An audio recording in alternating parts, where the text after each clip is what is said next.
the Glenn Armentor Law Corporation, where a fair settlement is no accident.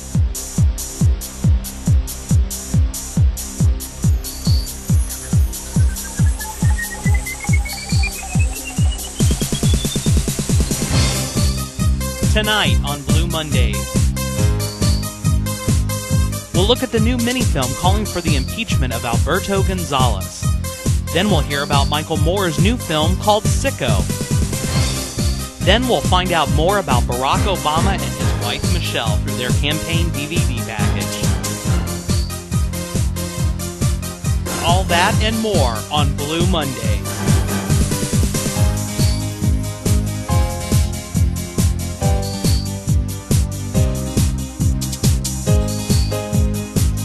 Good evening and welcome to Blue Mondays. Blue Mondays is where we take a look at local, state, and national news through a progressive perspective. On this week's show, last week we were preempted, so we weren't able to bring you the uninterrupted and unvarnished look at Senator Barack Obama. Tonight, though, we are going to hopefully make up for that. So tonight we are going to bring you, in the second half of this program, we're going to bring you Senator Barack Obama, and so you can get to know a little bit more about him. We're looking forward to that as well. But first, as always, this week in the news. More of the same in Iraq. Well, Democrats seem to have been forced to bow to the pressure from the White House, the veto by President Bush on the supplemental funding bill. Obviously, Democrats are concerned that they're going to be labeled as not supporting the troops when, obviously we all agree that that is ludicrous, of course. So how is the surge going? Let's check in and see how things are going so far. Lara Logan returns to Iraq to cover this war for CBS News, and she appeared on Face the Nation this past week. Let's take a look. Just come from briefings with U.S. military officials. What's your assessment at this point? Is it better, worse, or about the same as when you left? Well, I can tell you, Bob, I've only been gone about 6 weeks, and just the drive from the airport into Baghdad itself was really visually disturbing. You could sense there is a dramatic change in the feeling in the city itself. It looks like a wasteland. The drive really reminded me of something out of Armageddon. But talking to U.S. military officers, they say there are measures here that they regard as indicators of progress, as moving in the right direction. And one particularly that they point to is the fact that there's been around a 50% drop in the number of Iraqi civilian deaths in the capital itself. And they say that that shows that they are having an effect on the different networks in the city. And that is a measure they say is particularly important, of course, to the Iraqi people. Even though attacks on U.S. forces are dramatically up since the surge began, they say that that is to be expected because there are a lot more U.S. troops out there. And what Iraqi people rarely care about is, do they feel safer in their neighborhoods? They're not as concerned about attacks on U.S. forces as they are about attacks on their own people, their own communities. And the U.S. military says they want the Iraqis feeling safer. So they take that as a sign of progress, even though from the outside it looks to people back home, if there are more U.S. soldiers dying here, then things can't be better. Well, I have to bring that up because certainly we have more U.S. Deaths announced. We have now had nearly 1,000 American military killed just since last Memorial Day. It does not seem to be any safer for the American troops. Armageddon. Attacks are dramatically up on American citizens. One of the bloodiest months that we've seen thus far. Doesn't seem to me like this surge is working. Well, I guess we're going to get another way to go, Brownie. Seems the Bush administration is already floating the idea of drawing down the troops. And they're saying that it could possibly only be one faction inside the White House. Anyhow, take a look at what we're hearing on Fox News, no else. Times, which seemed like a conscious leak by the White House, saying we're looking at possibly 1/3 to 1/2 reduction in troops by next year. So I think that the president clearly, and possibly dating back to when these House moderates, the GOP moderates, went and met with him, we're seeing some shift in strategy by the White House as well. I think the leak to the New York Times Saturday was a leak by one faction in the administration. Why don't you explain what the leak was? It was that the president's going to move, excuse me, towards a withdrawal at maybe the end of 2007. Well, it said that was one of the contingencies that's being discussed. Right, which even the New York Times acknowledged has not been discussed at all with General Petraeus or General Odierno, who are in charge of running the war. it's a little shocking and really irresponsible for people in the State Department or the Defense Department or even in the White House to be leaking this stuff, which they have no idea whether it's practical. The president apparently was furious about the New York Times article Saturday. Quite a senior White House official went out of his way to call me Saturday and left me a voicemail saying that. So since they don't do that normally on Saturdays, I figure maybe it's even true. Or they certainly want the impression to be that the president was furious. Look, ouch. Perhaps Bush is finally starting to actually get it. But guess what? Don't be afraid. Not all Republicans are drinking from the same Kool-Aid that the president is dishing out. It seems that presidential candidate Ron Paul, he's a congressman, Republican, but he's probably more of a libertarian if you're going to peg him out on the political ideological spectrum. But anyhow, here's what he had to say on this past week's episode of Real Time. Here you go. And I thought this was great. You presented Rudy Giuliani, I guess he wasn't there, but with a reading list. Right. And Rudy Giuliani, who took you on in this debate and pretends to be such a terrorism fighter, he really hasn't read anything about it, has he? No, it looks like he skipped the 9/11 investigation. You know, he didn't read that report because it sort of supported my position on that. And what of the things that you suggested he read do you think are most important that he be aware of? Well, I think it's been known for quite a few decades that our foreign policy has what the CIA calls blowback. It has unintended consequences. You can go back to 1953 when we put the Shah into power, or us supporting Osama bin Laden right. and radicalizing the Islamics to go after the Soviets, and that comes back as blowback. Our support for Saddam Hussein in the 1980s. And this comes back to haunt us, and that's why I have been very attractive and very supportive of what I call a non-interventionist foreign policy. Mind our own business and stay out of the internal affairs of other nations. Well,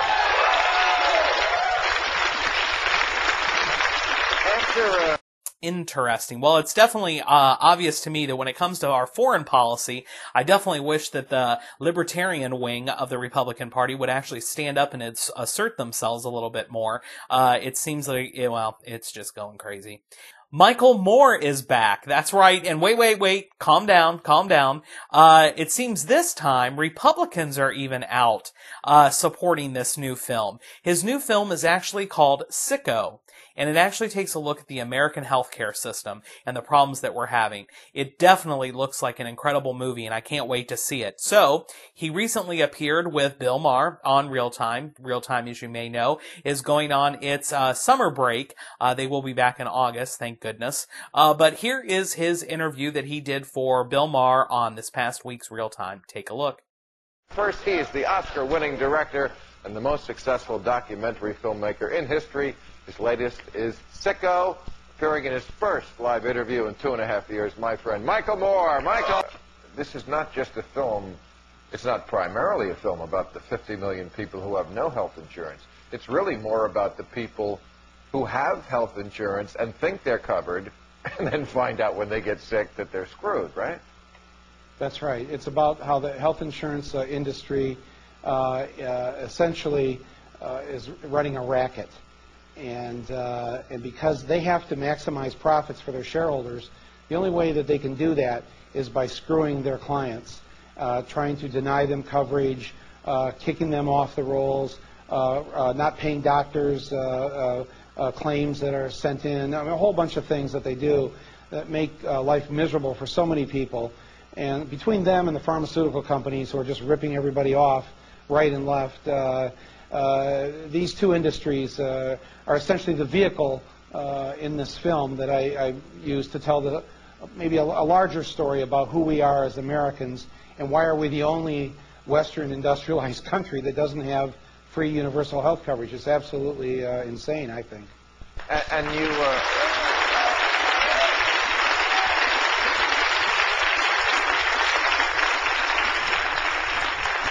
And I think the difference between this movie and Fahrenheit 9/11 is that, in a way, you could say Fahrenheit 9/11, you know, didn't do what it wanted to do because Bush got reelected. But I think this movie will rally people to this cause. I think this cause needs just this one thing to push it over the edge. And they say profits sometimes aren't heard in their lifetime, but I think on this one you might be. Well, it's I know it's kind of a rough go for me. Basically, usually when I make a movie, I made one about General Motors about 17 years ago, and that film said that. But it took 17 years, and at the time, people didn't listen and thought, how could you attack General Motors?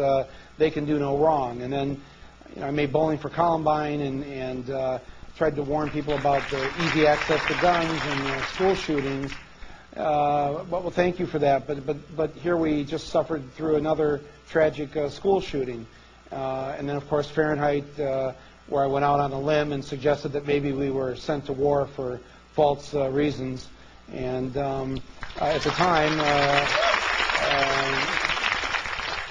took a lot for that too, a lot of grief for that film. And so I'm hoping with this movie that maybe I can catch a break, and people will not just leap on me so quickly and say, well, maybe we should at least listen to him this time. I definitely cannot wait to see this film. It's so important exactly what's going on with our healthcare system. For us to be our healthcare system is so expensive in this country, yet we rank 14th in life expectancy. It just doesn't make sense to me. It doesn't make sense to me at all. Brave New Films is definitely fulfilling their promise to bring us their second part to the Impeach Gonzales mini films that they're bringing us. So here, as we promised, here is part 2 of the Impeach Gonzales film.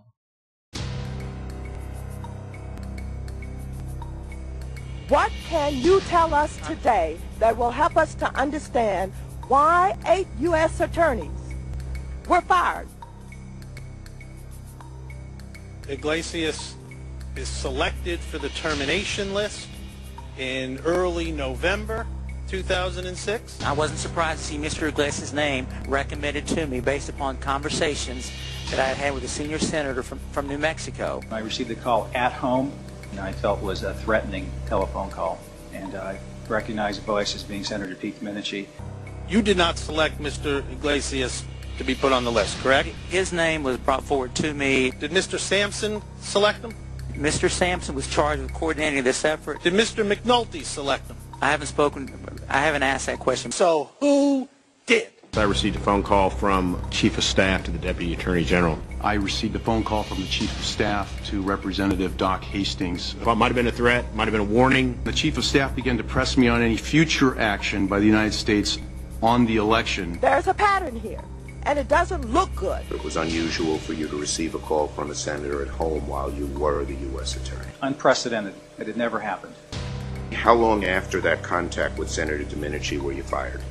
6 weeks later. Did the president select Mr. Iglesias to be put on the termination? No. Did the vice president put Mr. Iglesias on the termination list? No. Who put Mr. Iglesias on the list to be fired? It's a national secret, isn't it?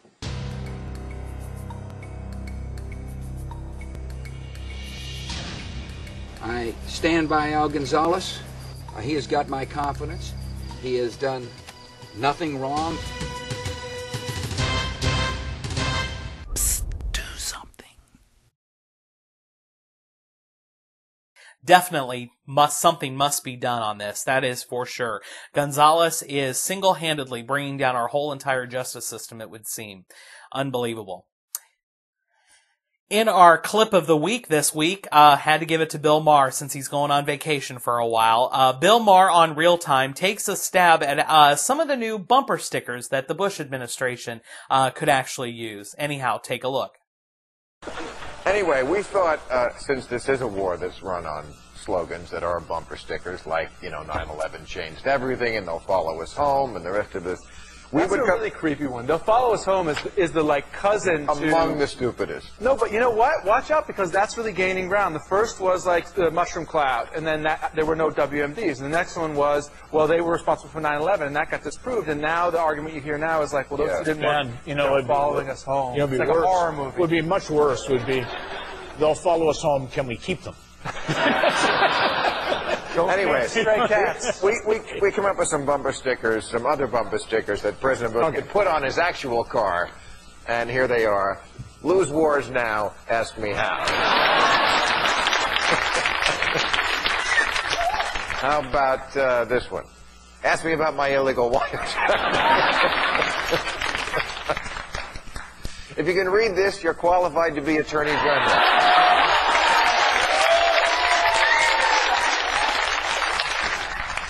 My other war is on drugs. See, that's a good one, right? Okay. Practice.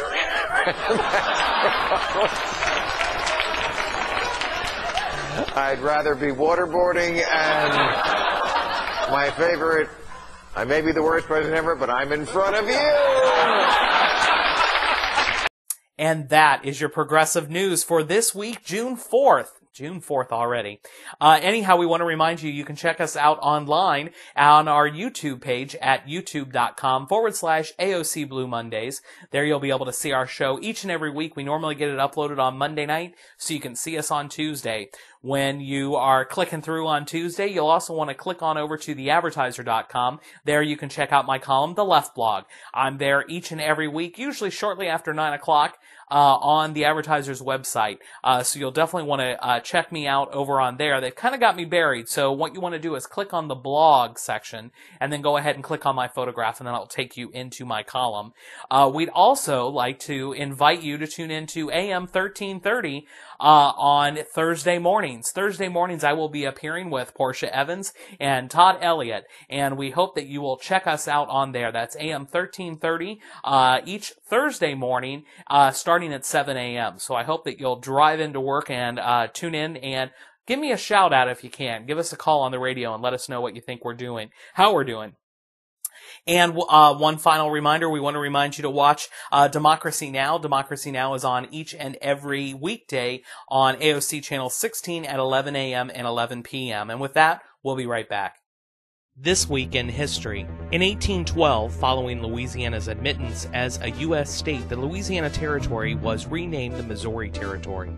In 1912, Massachusetts becomes the first state of the United States to set a minimum wage. In 1934, Donald Duck debuts in The Wise Little Hen. In 1935, Dr. Robert Smith takes his last drink and Alcoholics Anonymous is founded in Akron, Ohio by Bill Wilson and Dr. Bob. In 1936, the Steelworkers Organizing Committee, a trade union, is founded in Pittsburgh, Pennsylvania. Philip Murray is elected its first president. In 1939, the Holocaust. The SS St. Louis, a ship carrying 963 Jewish refugees, is denied permission to land in Florida after already having been turned away from Cuba. Forced to return to Europe, most of its passengers later die in Nazi concentration camps. In 1949, 1984 by George Orwell is published. In 1954, McCarthyism. Joseph Welch, special counsel for the United States Army, lashes out at Senator Joseph McCarthy during hearings on whether communism has infiltrated the Army. In 1965, the U.S. Supreme Court decides Griswold v. Connecticut, effectively legalizing the use of contraception by married couples.